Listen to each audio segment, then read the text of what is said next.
We've got the F550 in the shop. We're doing a few upgrades and mods to this guy before I bring in our new 2025 Host Yukon.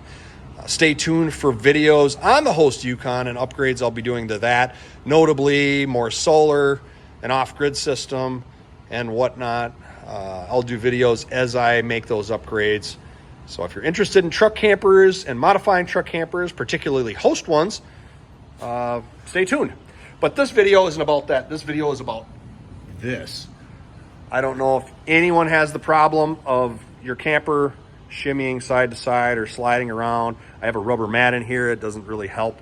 I've got torque lift tie downs, spring-loaded tie downs that I know how to set properly.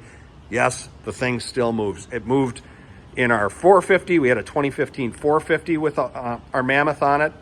And now in this truck, which is a 23 550, it does the same thing. It shimmies to the passenger side. It'll do it in a crosswind. It'll do it on bumpy roads.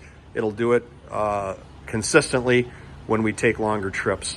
And obviously, if the driver's side tie downs end up super, super tight and the passenger side tie downs are flopping in the breeze, something isn't good and isn't right, and we want to fix that.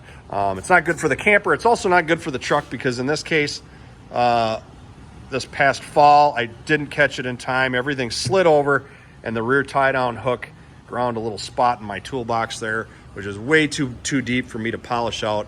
So that cheeses me off. So I said, no more. We're gonna solve that problem. And this was my solution to it.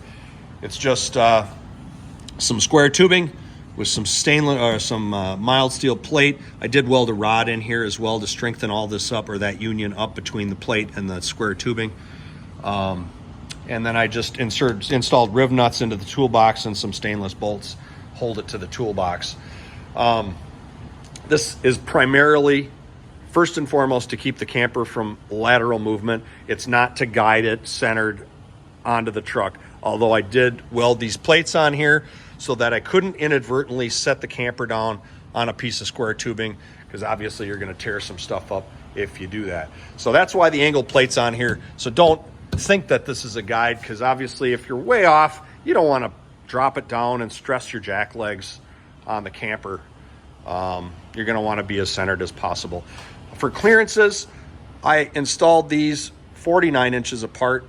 The camper measures 48.5, so I gave myself a 1/4 inch on either side, or a 1/2 inch overall. So it should give me plenty of relief for loading, but most importantly, it'll keep it centered and not able to shimmy to one side or the other and cause other issues. So if you're having a similar problem with your camper, this might be a solution for you. Take it easy.